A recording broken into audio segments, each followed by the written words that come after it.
안녕하세요. 사연을 부탁해입니다. 오늘의 사연을 소개하겠습니다. 그날은 앞이 보이지 않을 정도로 많은 비가 내리고 있었어요. 거기다 하필이면 운전 중이었기에 전화를 받을 수도 없었는데 전화벨이 계속 울려댔습니다. 하지만 위험한 상황이었기에 전화를 받지 못한 채 제가 잠시 차를 세울 만한 곳을 찾고 있었어요. 그렇게 얼마 후 간신히 차를 세운 뒤 휴대폰을 확인했는데 우리 범인이라는 이름으로 10통화가 넘는 부재중 전화가 와 있었어요. 거기다 아내에게도 부재중 전화가 걸려와 있었는데요. 그 순간 무슨 일이 생겼구나 하는 생각이 제 머릿속을 스치고 지나갔습니다. 범인아, 삼촌이야. 무슨 일 있니? 삼촌, 왜 이렇게 전화를 안 받아? 내가 얼마나 무서웠는 줄 알아? 제 전화를 받자마자 보민이가 울음을 터뜨렸어요. 보민아, 무슨 일이야? 진정하고 자세히 말해봐. 삼촌, 할머니가 갑자기 욕실에서. 많이 놀랐던 모양인지 보민이가 미처 말을 잇지 못했습니다. 그리고 아내가 보민이의 휴대폰을 받아들었던지 여보, 나야. 지금 땡땡병원인데 당신 여기로 좀 올 수 있어? 할머님이 욕실에서 미끄러지신 모양인데 넘어지시면서 허리를 많이 다치셨나 봐. 의사 선생님이 그래도 이만하길 다행이라고 하시네. 당신 혹시 지금 올 수 있어? 보민이가 너무 놀라서 난 오늘 여기 같이 있어야 할 것 같아. 혹시 다른 곳은 괜찮은 거야? 연세가 있으셔서 검사 잘해야 할 텐데. 그렇지 않아도 내가 의사 선생님한테 잘 물어봤는데 괜찮다고 하시더라고. 근데 며칠 병원 입원해서 지켜봐야 할 것 같대. 진짜 다행이네. 나 우선 차 좀 전달해드리고 바로 병원으로 갈게. 비 오는데도 꼭 오늘 갖다 달라고 하셔서. 그래, 우선은 내가 보민이 옆에 있을 테니까 너무 무리하지 말고. 지금 밖에 비 많이 오니까 운전 조심해. 그래도 아내가 병원으로 빨리 가줘서 얼마나 고맙던지요. 제게도 보민이와 같은 시절이 있었기에 마음이 짠할 수밖에 없었는데요. 홀로 얼마나 놀랐을까 하는 생각에 마음이 아프기만 했어요. 저는 자동차를 판매하는 영업사원입니다. 벌써 10년이 넘게 자동차를 판매하고 있습니다. 문득 10년 전 아는 지인의 소개로 자동차 영업사원이 되었던 시절이 떠오릅니다. 저는 부모님의 얼굴도 모른 채 할머니와 단둘이 살아왔습니다. 할머니 말씀으로는 어느 날 아빠가 저를 할머니 집에 맡겨둔 채 조용히 사라졌다는데요. 그때 아빠의 나이가 21살인가 그랬다고 했습니다. 그러니까 엄마 아빠는 그 나이에 저를 낳고는 감당이 되지 않으니 할머니께 맡겨둔 채 도망가다시피 사라졌다고 합니다. 난 네 엄마 얼굴도 모른다. 어느 날 눈 떠보니 너만 마루에 덩그러니 있지 뭐냐. 그 안에 네 아버지가 편지 하나 써놨더구나. 처음에는 눈앞이 깜깜했어. 내가 잘 키울 수 있을까? 별의별 생각이 다 들었거든. 근데 네가 자라면서 예쁜 짓을 얼마나 많이 하던지 이 할미는 힘든 줄도 모르고 살았어. 할머니께서 몇 번이나 말씀하셨거든요. 그 뒤 저는 부모님의 얼굴을 단 한 번도 본 적이 없습니다. 하지만 할머니와 살면서 전혀 외롭거나 하진 않았어요. 우리 할머니는 정말 따뜻하고 좋은 분이셨거든요. 할머니께서는 여기저기 일을 다니시면서 정말 열심히 사셨습니다. 이 할미가 건강할 때 벌어서 우리 찬수 대학 갈 때 등록금으로 써야지. 할머니께서는 절대로 돈을 허투루 쓰시는 일이 없으셨어요. 정말 악착같이 돈을 버셨던 것 같습니다. 그런 할머니의 사랑을 받으며 고등학교를 졸업한 뒤 저는 대학 진학을 포기한 채 바로 취업을 했습니다. 사실 그쯤에서 할머니께서 여기저기 많이 아프셨기에 빨리 돈을 벌어 할머니께 도움이 되고 싶었거든요. 그렇게 닥치는 대로 일을 하다 시작한 일이 자동차 영업사원 일이었어요. 하지만 다들 아시겠지만 이 영업사원 일이 보통 힘든 일이 아니랍니다. 그렇잖아요. 이 자동차라는 게 한두 푼 하는 것도 아닌데 그걸 한 번에 덥석 살 사람이 몇이나 되겠습니까? 게다가 영업의 영자도 모르던 제게 자동차를 파는 일은 서울대에 들어가는 것만큼 어려운 일이었는데요. 결국 저는 영업사원을 시작한 지 5개월이 다 돼가도록 자동차를 한 대도 팔지 못했습니다. 그때쯤 정신이 아득해지기 시작했는데요. 자동차 영업소에서 대놓고 제게 그만두라는 말은 하지 않았지만 저를 바라보는 눈빛들은 마치 언제 그만둘 거냐는 듯한 그런 싸늘한 기운마저 느껴질 정도였어요. 5개월 동안 한 대도 팔지 못했으니 할머니 얼굴을 볼 면목도 없었는데요. 할머니, 난 정말 뭘 해도 안 되나 봐. 5개월 동안 한 대도 못 판다는 게 말이나 되는 소리야? 아무래도 내 적성에 맞지 않는 것 같아. 제가 잔뜩 풀이 죽은 채 할머니를 바라봤어요. 처음부터 잘하는 사람이 몇이나 되겠어. 그러니까 너무 기죽을 필요 없어. 열심히 하다 보면 길이 보이기 마련인 게야. 사내대장부가 한 번 시작했으면 끝장을 봐야지. 그렇게 물러터져서 험한 세상을 어떻게 살아가려고 그래. 그러니까 어깨 쫙 펴고 살아. 알았어? 내가 빨리 돈을 벌어야 할머니가 편해질 텐데 할머니가 계속 고생하니까 그렇지. 괜찮대도 아직까지 할머니가 일을 할 수 있으니까 넌 뭐든지 열심히 할 생각이나 해. 할머니께서 저를 다독여 주셨어요. 그뒤 저는 다시 힘을 내서 한 대라도 팔아보려고 바쁘게 뛰어다녔습니다. 사실 전에는 조금 소극적인 태도로 영업을 했었는데 그런 생각을 싹 다 고쳐먹고는 오로지 고생하시는 할머니만을 생각하며 보다 적극적으로 영업을 하기 시작했어요. 그러던 어느 날 우연히 들른 햄버거 가게에서 고등학교 때 담임 선생님을 만나게 되었어요. 어머, 찬수 아니니? 너 잘 지내고 있는 거야? 선생님께서 제 손을 덥석 잡아주셨어요. 네, 선생님도 잘 지내고 계시죠? 그럼, 근데 넌 요즘 뭐하고 지내는 거야? 너 성적도 나쁘지 않았는데 대학 포기하는 거 보고 참 마음이 아팠었거든. 괜찮아요. 그래도 학교 다니면서 선생님께서 이것저것 챙겨주셔서 정말 감사했어요. 선생님 덕분에 학창시절이 참 따뜻했어요. 사실 그동안은 다들 저한테 관심도 없었는데 선생님께서는 가끔 제게 간식도 사주시고 우리 할머니 안부도 물어봐 주시고 참 감사했어요. 꼭 성공해서 찾아뵙고 싶었는데 아직 제가 성공을 못해서요. 제가 쑥스러운 듯이 배시시 웃었습니다. 찬수야, 꼭 성공해야만 찾아오겠다고 생각하지 말고 힘든 일 있거나 하면 선생님한테 찾아오렴. 그나저나 어디 취업은 한 거야? 저기 그게 제가 딱히 할 수 있는 일이 많지 않아서 아는 분 소개로 어렵게 자동차 영업을 하고 있는데요. 제 능력이 많이 부족해서 5개월 동안 한 대도 못 팔고 있어요. 근데 열심히 뛰어다니고 있으니 곧 잘 되겠죠. 그랬구나. 자동차 파는 일이 어디 보통 일이니? 그게 절대 쉬운 일이 아니잖니. 그래도 우리 찬수는 항상 밝아서 어찌나 예쁜지 모르겠어. 전에 이 선생님이 사람을 딱 보면 다 보인다고 했잖아. 찬수 너는 분명히 잘 될 거야. 그게 선생님 눈에 딱 보여. 선생님께서 활짝 웃으셨어요. 정말요? 감사해요 선생님. 그리고 말이야, 너 명함 몇 개만 줘봐. 나도 주변에 홍보하고 다닐게. 라며 선생님께서 제 명함을 받아가셨어요. 그때 시간이 얼마나 흘렀을까요? 그때까지도 저는 자동차를 한 대도 팔지 못한 채 이리저리 뛰어다니고 있었는데요. 제 휴대폰으로 전화 한 통이 걸려왔어요. 저기 김찬수 씨 휴대폰이죠? 네, 제가 김찬수입니다. 내가 말이요. 땡땡 고등학교 최지훈 선생님께 소개받고 연락했는데 최 선생님이 혹시 차를 사게 되면 김찬수 씨한테 사달라고 부탁을 했거든요. 너무나 뜻밖의 전화였기에 제가 당황한 채 어쩔 줄을 몰라 하고 있었어요.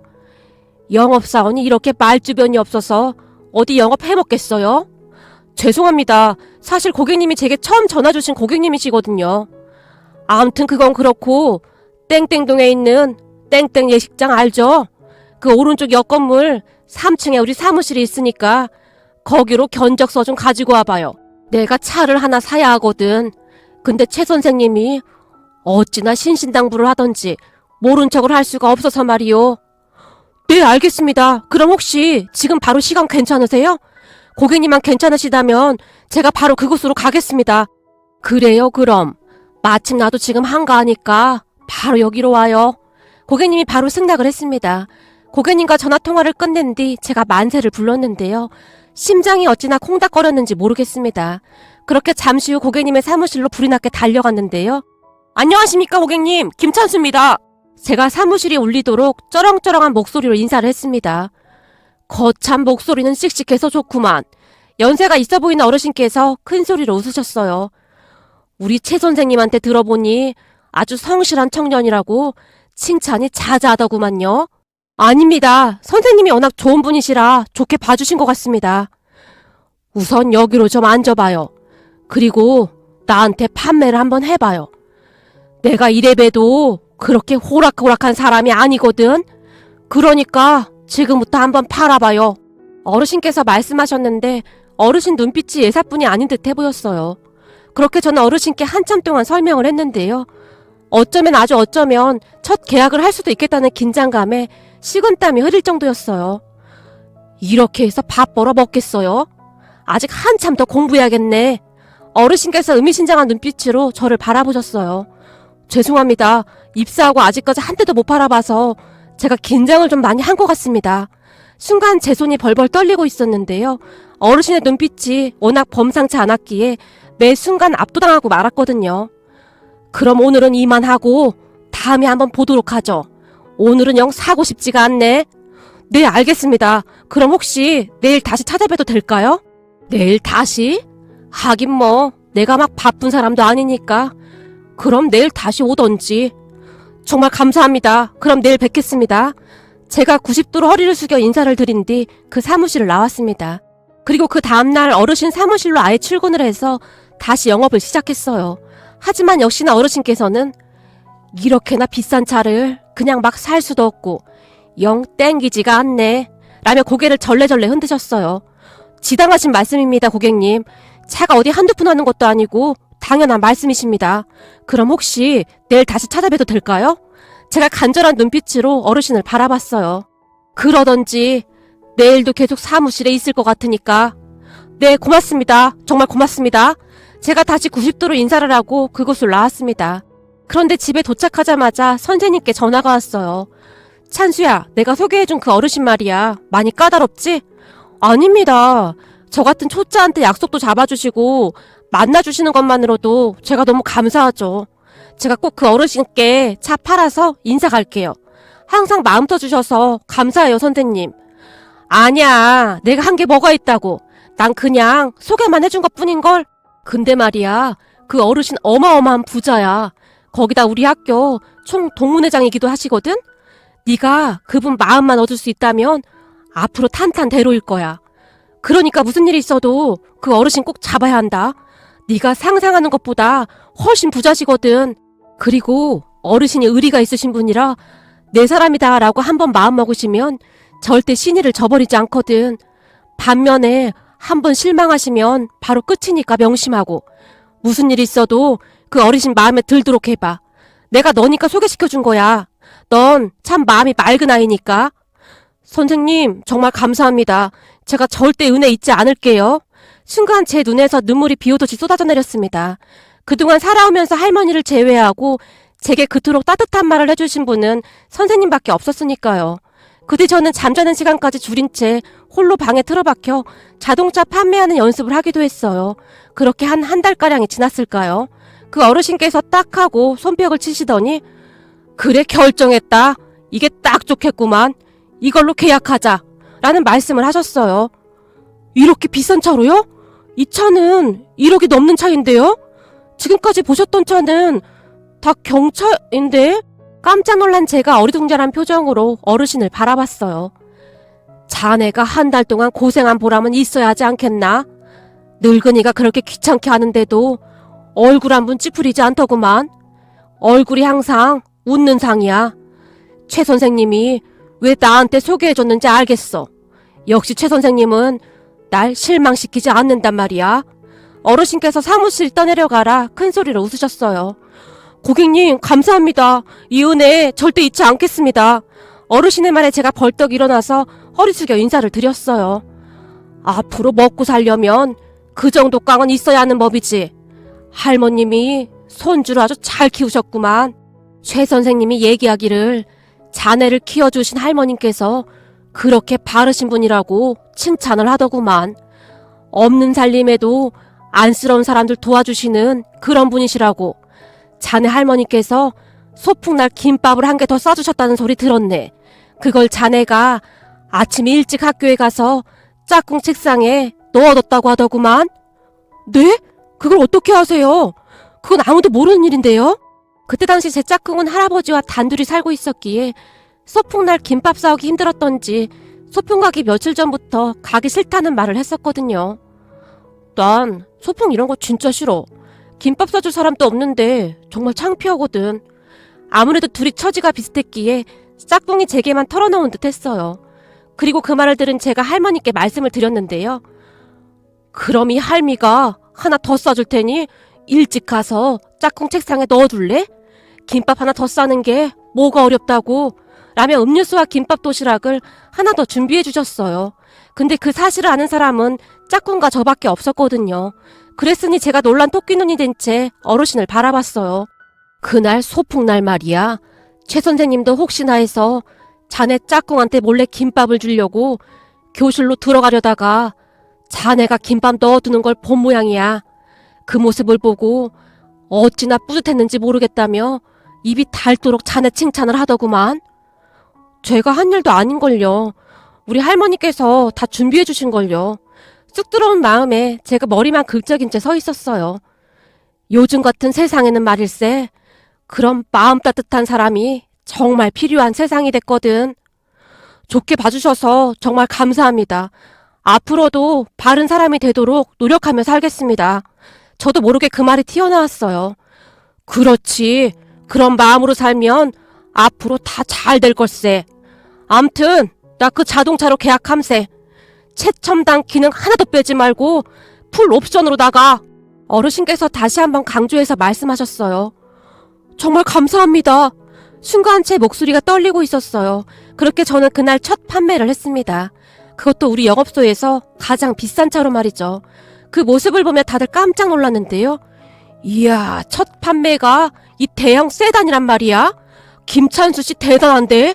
다시 봤어. 라는 말을 할 정도였으니까요. 그런데 그 뒤부터 한동안 제 실적은 또다시 강간무소식이었는데요. 얼마 뒤 그 어르신께 다시 연락이 왔어요. 저기 김군, 내 차에서 이상한 소리가 나는데 이게 왜 이러는 건가? 네? 차에서 소리가 난다고요? 제가 금방 가보겠습니다. 어르신의 전화를 받고 마음을 졸인 채 급히 뛰어나갔는데요. 그날도 하필이면 비가 내리고 있었어요. 차에서 계속 소리가 나는데 왜 그러는 건가? 혹시 불량품을 판 거 아닌가? 제가 한번 확인해 보겠습니다. 라는 말을 하긴 했지만 사실 제가 자동차 수리하는 정비소 직원도 아니고 뭘 알았겠습니까? 근데 그때 당시 왜 그랬는지는 잘 모르겠으나 차를 팔아주신 고객님께 죄송한 마음이 가득했기에 순식간에 제 차 트렁크에서 자키를 꺼내 자동차를 띄우기 시작했어요. 그리고는 바로 차 밑으로 들어가서 차 밑을 확인하기 시작했습니다. 아니, 바닥이 온통 흙탕물 천지인데 지금 뭐 하는 건가? 우산을 들고 있던 어르신께서 어쩔 줄을 몰라 하셨어요. 그리고 차 밑으로 들어간 저는 뭘 어찌해야 하나 멍이 자동차 바닥을 올려다보고 있었는데 아는 건 없지. 바닥은 온통 흙탕물 천지에다 땅에서 올라오는 차가운 기운으로 인해 온몸이 으슬으슬 떨려왔어요. 하지만 그러한 생각을 할 겨를도 없었어요. 제 머릿속엔 오로지 저를 믿고 구매해주신 어르신께 실망을 드리면 안 된다는 그 생각뿐이었거든요. 그렇게 차 밑으로 들어간 지 5분 정도가 지났는데 그 5분이란 시간이 제게는 마치 1시간처럼 느껴질 정도였어요. 이 사람아, 그만 나오게나. 내가 내일 정비소에 한번 가볼 테니. 어르신께서 바닥에 쪼그리고 앉아서 머리까지 숙이신 채 제게 나오라고 소리치셨어요. 그런 어르신의 말에 제가 멋쩍은 듯이 슬금슬금 기어나왔습니다. 일을 어째 그래? 다 젖었잖나. 잠깐만 기다리게나. 어르신께서 급히 저를 태우시고는 시동을 걸어 차의 히터를 틀어주셨어요. 뒤에 보면 닦을 만한 게 있을 걸세. 그걸로 우선 닦게나. 라고 말씀하시더니 급히 근처 옷가게에 들어가셔서 티셔츠와 바지를 사오셨어요. 우선 우리 사무실로 가서 옷부터 갈아입자고. 괜찮습니다. 저 때문에 비싼 차가 엉망이 된 것 같습니다. 저는 이만 내리겠습니다. 내리긴 어딜 내려. 그러다가 감기 걸려. 그렇게 저는 어르신께 끌려가다시피 사무실에 가서 옷을 갈아입었습니다. 추울 테니 이 밑에 가서 따뜻한 국밥 한 그릇씩 먹자고. 정말 괜찮습니다. 창피하기도 했고 마음이 참 복잡할 수밖에 없었거든요. 하지만 어르신께서는 한사코 저를 데리고 국밥집으로 갔습니다. 근데 자네 자동차 정비도 할 줄 아는 건가? 차 들어올리고 하는 건 언제 배운 거야? 그런 건 긴급 출동 이런 거 하는 사람들이 하는 거 아닌가? 네? 아니 그게 사실 자동차 정비는 아무것도 모릅니다. 그냥 차에서 소리가 난다고 하길래 너무 무서워서 일단 밑으로 들어가 봐야 할 것 같아서요. 그리고 자키로 차 들어올리는 건 제가 할 줄 아는 게 없어서 이것저것 다 배워뒀던 겁니다. 혹시 나중에 한 번은 써먹을 수 있을까 싶어 집 앞에서 수십 번도 더 연습해봤거든요. 제가 기어들어가는 목소리로 대답했어요. 허참, 그 배포 하나는 아주 마음에 드는구만. 어르신께서 큰 소리로 웃으셨는데요. 그 순간 제 눈에서 눈물이 비 오듯이 쏟아져 나왔습니다. 아마도 어르신께서 제 마음을 이해해 준 것에 대한 안도의 눈물이었던 것 같습니다. 아니, 울긴 왜 울어? 저기 이해해 주셔서 감사합니다. 뭘 이해해 줘서 감사해? 그냥 무턱대고 바닥으로 기어 들어간 거? 네, 정말 감사합니다. 사실 너무 죄송해서 뭘 어떻게 해야 할지 알 수가 없었습니다. 제 첫 고객님이신데 정말 너무 죄송했거든요. 자네는 배포는 좋은데 눈물이 너무 많구만. 어르신께서 장난 가득한 얼굴로 저를 바라보셨어요. 그게 사실은 이 양복이랑 구두도 우리 할머니께서 쌈짓돈 모아서 사주신 거거든요. 아까 차 밑으로 들어갔는데 추운 건 아무렇지도 않았는데 우리 할머니가 아끼고 아껴서 사준 옷이 혹시나 망가지진 않을까 하는 생각이 들어서 할머니 생각이 너무 많이 났어요.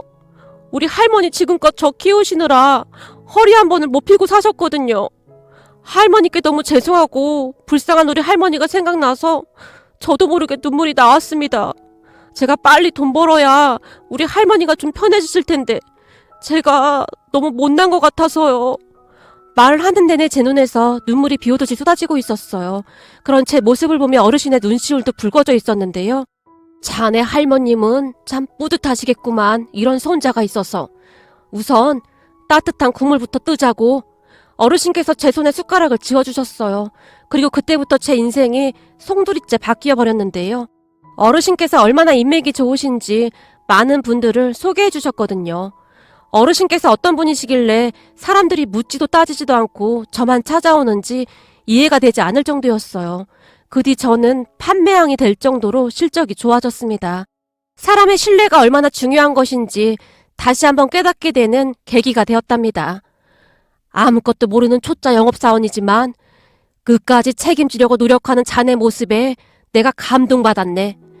이 정도 사람이면 여기저기 추천해줘도 내가 부끄럽지 않겠구만 라는 말씀을 하셨거든요. 그런데 제 행운은 거기서 끝나지 않았는데요. 어느 날 어르신께서 제게 전화를 하셨어요. 오늘 나랑 밥 먹을 시간 좀 있나? 따뜻한 국밥 한 그릇 먹고 싶은데 우리 자동차 판매왕이 바빠서 시간이 안 되려나? 아닙니다. 당연히 가야죠. 저 지금 뛰어가겠습니다. 이젠 판매왕이라고 제법 여유도 생겼구만. 어르신께서 큰 소리로 웃으셨어요. 그렇게 어르신의 사무실로 뛰어가다시피 했는데요. 왔나? 배가 많이 고픈데 밥 먹으러 가자고. 아참, 여기는 우리 손녀인데 내가 우리 손녀한테 자동차 한 대 뽑아줄까 하고 불렀네. 밥 먹고 나서 우리 손녀한테 딱 맞는 자동차 한 대 추천 좀 해주게나. 네, 알겠습니다. 제가 아주 큰 소리로 대답했어요. 그 뒤 어르신께서는 손녀분과 함께 매장에 오셔서 차를 구경하기도 하셨어요. 그렇게 얼마 뒤에 손녀분께 자동차를 사주셨는데요. 매번 정말 감사합니다. 우리 할머니께서도 한번 찾아뵙고 꼭 인사드리고 싶다고 하십니다. 항상 감사하는 마음으로 살겠습니다. 그래? 고마운가? 그렇게 고마우면 내 부탁 하나 들어줄 텐가? 부탁이요? 제가 도와드릴 수 있는 건 다 도와드리겠습니다. 제가 얼굴에 미소를 가득 머금은 채 활짝 웃었어요. 요 며칠 우리 손녀 만나봤자는가? 우리 손녀 어떤 것 같나? 네? 손녀분이요? 어르신 닮아서 바른 분 같아 보였습니다. 그렇지. 그럼 우리 손녀랑 한번 만나볼 텐가? 우리 손녀도 자네가 싫은 것 같진 않은데. 그게 무슨 말씀이신지요? 너무나 놀란 나머지 제가 어리둥절한 채 어르신을 바라봤어요. 무슨 말이긴 무슨 말이야. 자네가 우리 손주 사이가 됐으면 좋겠다 이 말이지. 네? 어르신, 저는 가진 것도 별로 없고 많이 부족한 사람입니다. 가진 건 별로 없어도 괜찮네. 내가 가진 게 많거든. 어르신께서 아무렇지도 않게 말씀하셨어요. 그렇게 잠시 후 어르신께서 충격적인 이야기를 꺼내셨는데요. 사실 말일세, 우리 손녀가 한 3년 전에 파혼을 했네. 내가 집안 좋고 똑똑한 사람으로 고르고 골라서 선을 보게 했는데 내 착각이었어. 나중에 알고 보니 돈만 많은 개차반이었네. 결혼식 얼마 안 남겨놓고 딴 여자랑 여행 간 게 나한테 딱 걸렸네. 내가 마침 일이 있어 부산에 갔었는데 부산 내려간 김에 해운대에 들렸었는데 그놈이 어떤 여자랑 팔짱 끼고 횟집 근처를 활보하고 다니지 않겠나? 그 뒤 다 뒤집어 엎고 파혼시켰네. 근데 우리 손녀딸이 큰 충격을 받아서 한동안 참 힘들어했어. 그때 느꼈네. 돈보다 인성이 바른 사람이었으면 좋겠다고 말일세. 내가 그동안 자네를 계속 봐왔지 않았었나? 근데 보면 볼수록 참 마음에 든단 말이야. 그러니까 우리 손녀랑 한번 만나보게나. 어르신, 저를 좋게 봐주신 건 감사한데요. 저는 대학도 안 나왔고 이것저것 다 따져봐도 손녀분 짝으로 맞지가 않습니다. 제가 정중하게 거절을 했습니다. 대학? 그까짓 게 뭐가 그렇게 중요하다고. 내가 최 선생님한테 물어보니 학교 성적도 좋았다고 하더만. 그게 정 걸리면 이번 참에 야간대학이라도 가면 되지 않겠나? 어르신께서 작정을 하신 듯 고집까지 부리셨어요. 결국 저는 얼떨결에 어르신 손녀분과 선을 보게 되었습니다. 그런데 만나면 만날수록 서로에게 호감이 생기게 되었어요. 어르신 손녀분도 참 마음이 따뜻한 사람이었으니까요. 결국 몇 달 뒤 우리는 연인 사이가 되었습니다. 물론 그동안 할아버님의 적극적인 응원도 한몫했었거든요. 그리고 저는 할아버님의 조언대로 야간대학에 진학을 해서 정말 열심히 공부를 했어요. 늦게나마 대학에 입학한 저를 보며 우리 할머니께서 좋아하셨던 건 말할 것도 없었고요. 아내와 저는 몇 년 뒤 결혼까지 했답니다. 처갓집 가족들에게 처음 인사를 드리러 가던 날 장인 장모님뿐만 아니라 아내의 고모님께서도 와 계셨는데요. 아니 아무리 그래도 그렇지 우리 집안이 어떤 집안인데 자동차 영업사원을 사위로 들여요. 아버지 이건 좀 너무한 거 아니에요? 거기다 대학도 야간대학 나왔다면서요? 그리고 부모도 없이 할머니가 키웠다고 하던데 이건 좀 너무한 거 아닌가? 기울어도 너무 기울잖아요. 고모님께서 저를 위아래로 훑어보며 말씀하셨어요. 그딴 소리 할 거면 넌 당장 나가. 네가 아직도 정신을 못 차렸구나. 그래서 네가 그 잘난 네 남편 두고 이혼했구나. 그렇게 잘난 남편을 두고 왜 이혼을 한 거냐? 할아버님께서 고모님께 호통을 치셨어요. 아버지 어떻게 그런 말을 할 수가 있어요. 지금 이 자리에서. 내 체면이 뭐가 되냐고요. 아니 조카 사이가 첫 인사를 왔는데 그런 막말을 짓거리길래 난 너한테 체면 따위가 없는 줄 알았지. 너 그 버릇 못 고치면 내 재산 한 푼도 안 줄 테니 그리 알고 있어. 할아버지께서 다시 호통을 치셨어요. 그런 할아버님 덕분이었을까요? 다른 가족들은 다들 저를 따뜻하게 맞아주셨어요. 그리고 아내와 저는 모두의 축복 속에 결혼을 했습니다. 우리 결혼식 날 선생님께서도 참석을 해주셨어요. 신혼여행을 다녀온 며칠 뒤 감사 인사도 드릴 겸 선생님을 찾아갔었는데요. 정말 축하한다 찬수야. 널 보고 있으면 내가 얼마나 뿌듯한지 모르겠어. 역시 사람은 착하게 살면 복이 온다니까. 네 이야기 우리 학교 애들한테 자주 해주고 있거든.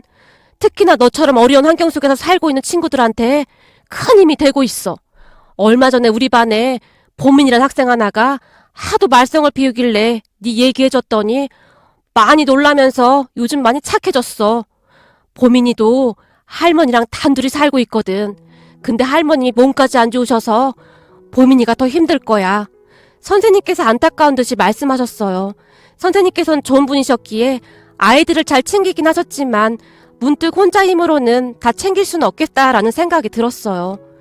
선생님, 그 보민이라는 아이한테 제가 후원자가 되어줄 수 있을까요? 아무래도 저와 비슷한 부분이 많은 것 같은데 대화하면 잘 통할 것 같아서요. 정말이니? 그럼 나야 고맙지. 사실 보민이도 부모님이 어릴 때 낳기만 하고 둘 다 연락을 끊었다고 하더구나. 그러고 보니 너랑 대화가 잘 통할 수도 있겠구나. 선생님의 표정이 순식간에 밝아지셨어요. 처음에는 보민이가 마음을 잘 열지 않아 힘들기도 했었는데요. 우리 아내와 제가 변치 않는 마음으로 보듬어주자 어느새 마음을 열고 우리를 기꺼이 받아줬어요. 그 뒤 보민이와 우리는 가족처럼 그렇게 잘 지내고 있답니다. 이제는 보민이가 그 누구보다도 우리를 의지한 채 잘 살아가고 있으니까요. 이러한 모습들을 보며 할아버님께서 좋아하신 건 말할 것도 없었고요. 역시나 내가 우리 손주 사이 하나는 기가 막히게 골랐다니까 라며 큰 소리로 웃으셨으니까요.